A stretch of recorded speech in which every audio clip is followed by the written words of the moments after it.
नमस्कार दोस्तों, एक बार फिर से स्वागत है आपका अपने YouTube चैनल फ्री स्टडी पर। आज की वीडियो में हम बात करने वाले हैं Indian foreign policy. Second semester का ये सिलेबस होने वाला है। ज़रूरी नहीं सेकंड सेमेस्टर, अगर आप फोर्थ सेमेस्टर में रहकर भी ये वीडियो देख रहे हो और बुक का नाम आपका इंडियन फॉरेन पॉलिसी है, मतलब भारत की विदेश नीति, तो वीडियो आपके लिए बहुत ज़्यादा हेल्पफुल होने वाली है। क्योंकि कई बार क्या होता है कि बच्चों को ये सब्जेक्ट सेकेंड सेमेस्टर में मिलता है, कई बार होता है कि फर्स्ट में भी मिल जाता है और कई बार थर्ड में भी मिलता है। तो किसी भी सेमेस्टर में रह करके आप अगर ये वीडियो देख रहे हो और आपकी बुक का नाम है भारत की विदेश नीति, तो सिलेबस आपका सेम ही होगा। इसमें हम अपने एक मोस्ट इम्पॉर्टेंट क्वेश्चन की बात करेंगे, जिसमें हम जानेंगे कि विदेश नीति किसे कहते हैं और भारत की जो विदेश नीति है उसके क्या सिद्धांत और क्या विशेषताएं हैं। सेकंड क्वेश्चन अगर आपसे पूछ ले कि भारत की विदेश नीति क्या है, इसकी व्याख्या कीजिए, तो दोनों में ही आपको आंसर सेम लिखना है। अब हम जानते हैं आंसर को, बट अगर अभी तक आपने चैनल को सब्सक्राइब नहीं किया है तो चैनल को सब्सक्राइब ज़रूर करें, वीडियो को लाइक और शेयर ज़रूर करें। चलिए स्टार्ट करते हैं अपनी वीडियो को। तो सबसे पहले देखिए, आपको परिचय बताना है। परिचय बताने के बाद आपको लिखना है विदेश नीति, कि विदेश नीति क्या होती है। तब आपको बताना है कि एक देश विश्व के अन्य देशों के साथ संबंध स्थापित करने के लिए जिस नीति को अपनाता है उसे ही हम कहते हैं विदेश नीति। मीन्स मान लीजिए जैसे इंडिया है, अब इंडिया की ऐसी नीति जिससे वो दूसरे देशों का समर्थन करता है या उनसे अपना अच्छा रिलेशन बनाता है, तो उसी नीति को बोलते हैं हम विदेश नीति। अगर हम इसको सरल शब्दों में समझे, इजी लैंग्वेज में, तो आप ये समझो जैसे आप हो और आपका पड़ोसी है। आप अपने पड़ोसी से किस प्रकार के संबंध बनाते हो, किस प्रकार की नीति बनाते हो जिससे आपके और आपके पड़ोसी के जो है रिलेशन अच्छे रहे। तो वही चीज़ है, एक ऐसी नीति जो कोई देश अपनाता है, किस लिए? अपने और अपने से जो दूसरे देश है उसके संग अच्छे रिलेशन को स्थापित करने के लिए। मीन्स अच्छे रिलेशन को डेवलप करने के लिए जब कोई एक देश किसी दूसरे देश के खिलाफ कोई नीति अपनाता है गुड रिलेशन के लिए, तो उसे ही हम कहते हैं विदेश नीति। अब देखिए, अपने राष्ट्रीय हितों को यहाँ पर उसी लाइन को लिखा है लेकिन पलट करके लिख दिया है। अपने राष्ट्रीय हितों को संरक्षण प्रदान करने के, प्रधान नहीं है प्रदान है, प्रदान, ठीक है, प्रदान करने के उद्देश्य से कोई देश जिस नीति द्वारा अन्य देशों के साथ संबंध की स्थापना करता है और उस नीति को अपनाता है, तो उसे ही हम कहते हैं विदेश नीति, यानी कि देश की विदेश नीति। आप समझ गए?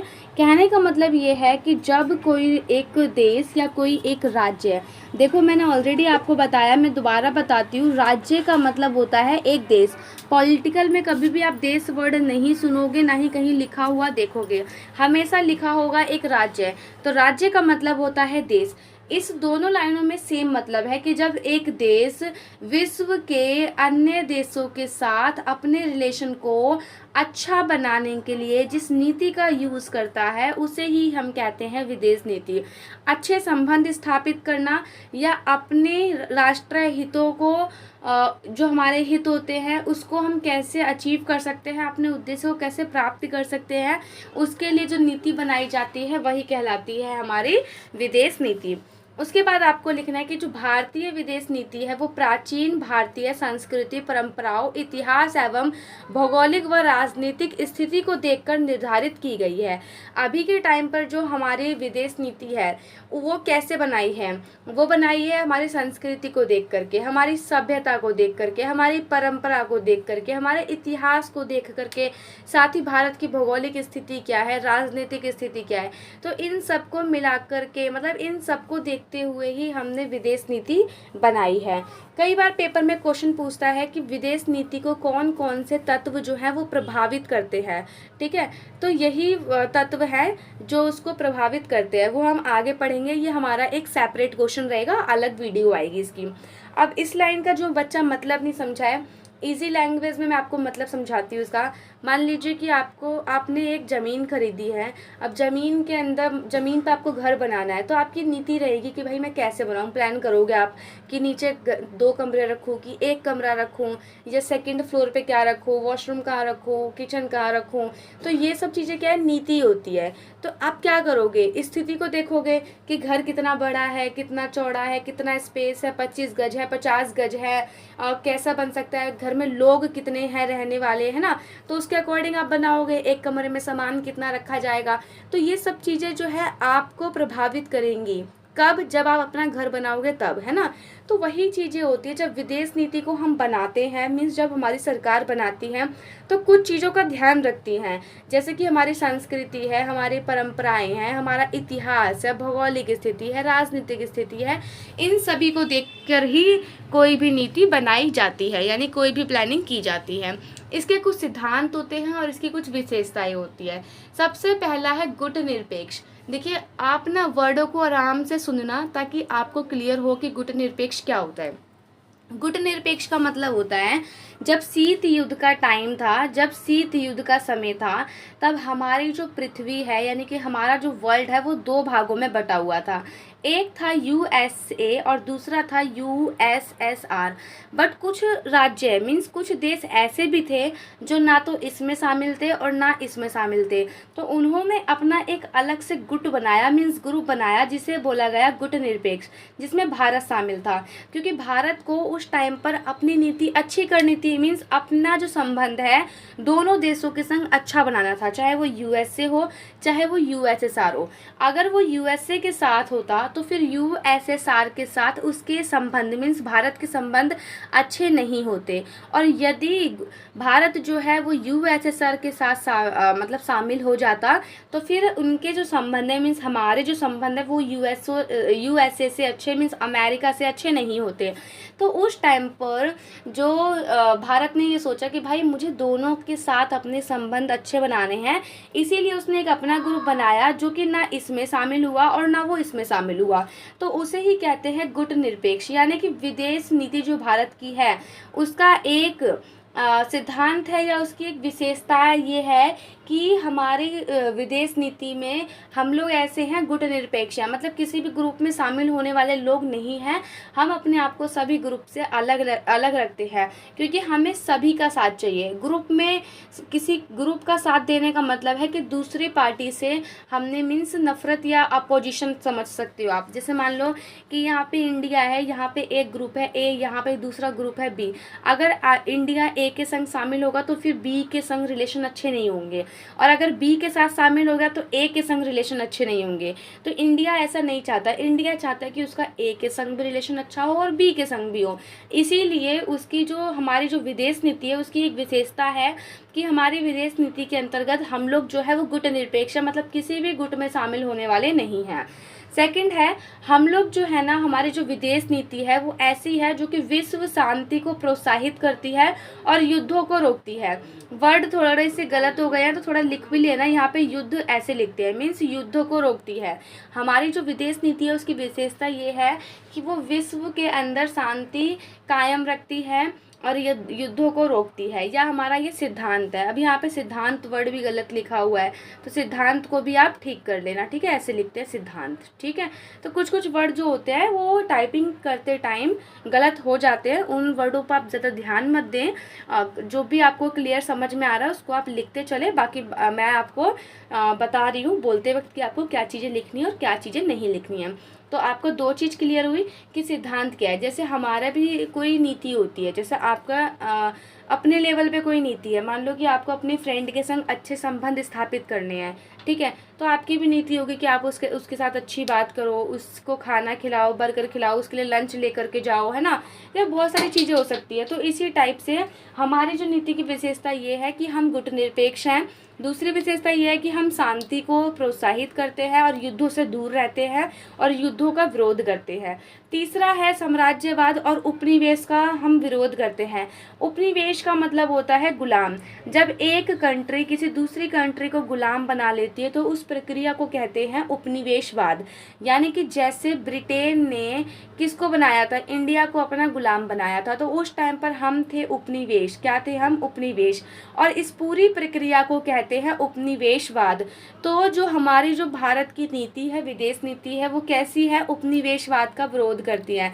मतलब वो किसी को ऐसा नहीं है कि किसी के राज्य में जाकर या किसी के देश में जाकर बोले कि भाई ये मेरा देश है, या उन पे कब्जा करना या उन पे उपनिवेश करना, ऐसी हमारी कोई नीति नहीं है। हम लोग जो है शांति को स्थापित करते हैं, शांति को कायम रखते हैं, युद्धों का विरोध करते हैं, ग्रुप से बचकर रहते हैं और साथ ही साथ किसी उपनिवेशवाद पर हम ध्यान नहीं देते या उनका विरोध करते हैं। उपनिवेशवाद शब्द का भी मीन्स यही है कि हम किसी को अपना गुलाम नहीं बनाते। अगर कोई हमारा फ्रेंड है तो फ्रेंड है, गुलाम नहीं बनाते हम किसी भी कंट्री को। अब फोर्थ आपको लिखना है मैत्री, यानी कि फ्रेंडशिप वाला नेचर और शांतिपूर्ण वाला हमारा नेचर होता है, ठीक है, हमारी विदेश नीति का या हमारे इंडिया का।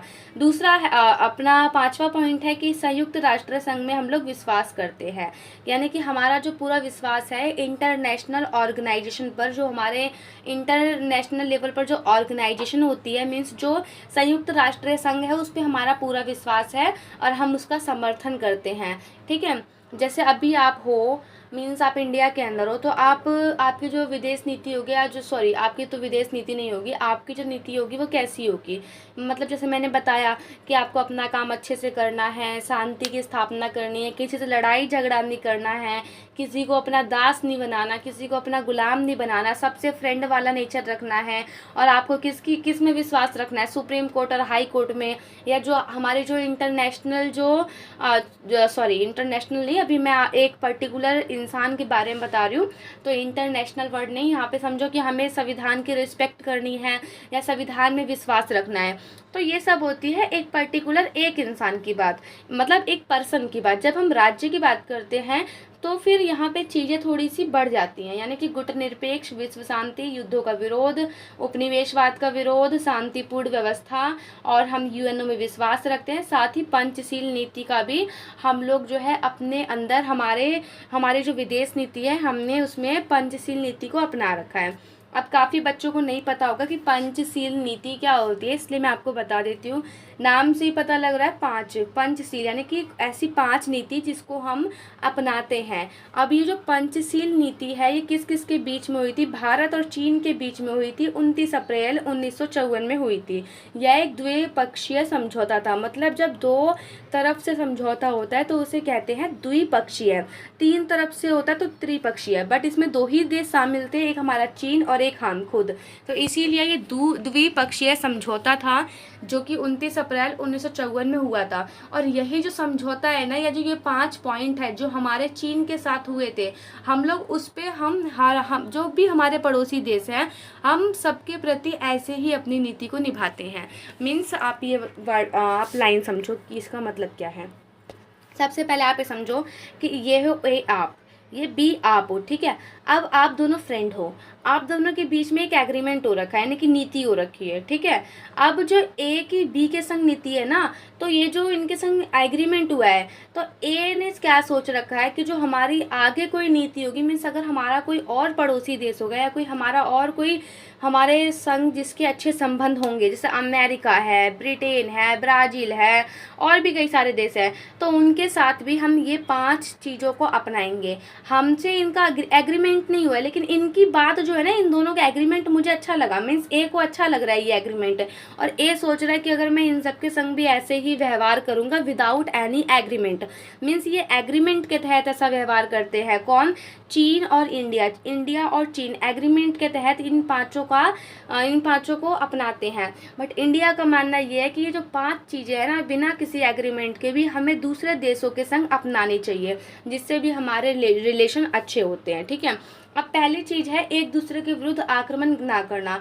अगर कोई 2 देश है, मान लो अमेरिका का संबंध इंडिया से अच्छा है तो इंडिया के बीच में ऐसा कोई समझौता नहीं है, लेकिन इंडिया की अपनी विदेश नीति है ये कि भाई मैं आपके ऊपर कभी आक्रमण नहीं करूँगा, हम दोनों के अच्छे संबंध है। दूसरा है कि मैं आपके कभी आंतरिक मामलों में हस्तक्षेप नहीं करूँगा, मीन्स आपके इंटरनल आपके देश में क्या हो रहा है उसमें मैं कभी नहीं बोलूँगा, आपकी जनता को कुछ नहीं बोलूँगा या जनता को आपके खिलाफ कभी नहीं भड़काऊँगा, तो इस टाइप से। और उसके बाद अगला है कि एक दूसरे की क्षेत्रीय अखंडता का हम लोग आदर करेंगे, मीन्स रिस्पेक्ट करेंगे एक दूसरे के कल्चर का, रीति रिवाज का, सभी चीज़ों का हम लोग एक दूसरे का रिस्पेक्ट करेंगे। अब आप ये बात सोचो, ये तो नॉर्मल बात है, बट ये समझौता हुआ था किसके? भारत और चीन के बीच में। लेकिन भारत का मानना है कि बिना किसी समझौते के हमें ये 5 चीज़ें हर उन देशों के साथ अपनानी चाहिए जिन देशों से हमारे संबंध अच्छे हैं। मीन्स आपको वो सारी शर्तों को अपनाना चाहिए जो आपके और आपके फ्रेंड के बीच में अगर कोई शर्त हुई है तो उन शर्तों को बिना किसी दूसरे बंदे से शर्त किए बिना उन चीज़ों को अपनाना चाहिए। मीन्स ये तो एक होता है ना कि भाई ये तो हमारा कर्तव्य है, मीन्स ड्यूटी है, ये कोई एग्रीमेंट नहीं है, बट एग्रीमेंट हुआ तो इसके तहत हम इसको पढ़ रहे हैं। और यही 5 चीज़ें इंडिया ने, आप कहने का मतलब थोड़ा सा यहाँ पे समझो कि ये जो भारत है मीन्स इंडिया है और चाइना के बीच में ये एग्रीमेंट हुआ है, और ये जो एग्रीमेंट है वो शामिल नहीं हुआ है हमारी नीति में। हमारी नीति में ये पंचशील की नीति शामिल हुई है, क्योंकि इंडिया को ये 5 चीज़ अच्छी लगी और इंडिया ने ये सोचा कि जो भी हमारे संग देश जुड़ेगा या जिसके साथ हमारे नेचर अच्छे होंगे, फ्रेंडशिप अच्छी होगी, रिलेशन अच्छे होंगे, उनके संग हम किसी बिना समझौते के मीन्स बिना किसी समझौते के हम उनके संग ये 5 चीज़ें अपनाएंगे। ठीक है, तो ये एग्रीमेंट है इन दोनों के बीच में। लेकिन इंडिया जब किसी और के संग करेगा तो वो कोई एग्रीमेंट नहीं है, ये हमने अपनी नीति अपना ली। जैसे कभी कभार क्या होता है, आप बात समझना, जैसे मान लो कि हम लोग झूठ बोलते हैं, ठीक है, अब आप लोग झूठ बोल रहे हो, मम्मी ने सिखाया बेटा झूठ नहीं बोलते हैं, फिर कुछ टाइम बाद हमें लगता है कि हाँ झूठ नहीं बोलते, है ना, कि भाई मैंने अपनी फ्रेंड को बताया कि झूठ नहीं बोलते, उसने उसको बताया झूठ नहीं बोलते, गंदी बात होती है झूठ बोलना। तो इस टाइप से ये क्या होगा कि हमारी ड्यूटी है भाई झूठ नहीं बोलना चाहिए, क्योंकि ये मम्मी ने समझाया। तो मीन्स ये एक टाइप से एग्रीमेंट है मम्मी का और मेरा कि भाई मम्मी ने मुझे समझाया। अब जब मैं आपको समझा रही हूँ तो मैं तो आपको ऐसी एक ह्यूमन नेचर होने के नाते या मेरी ड्यूटी है उसके नाते आपको समझा रही हूँ, तो वही चीज़ है।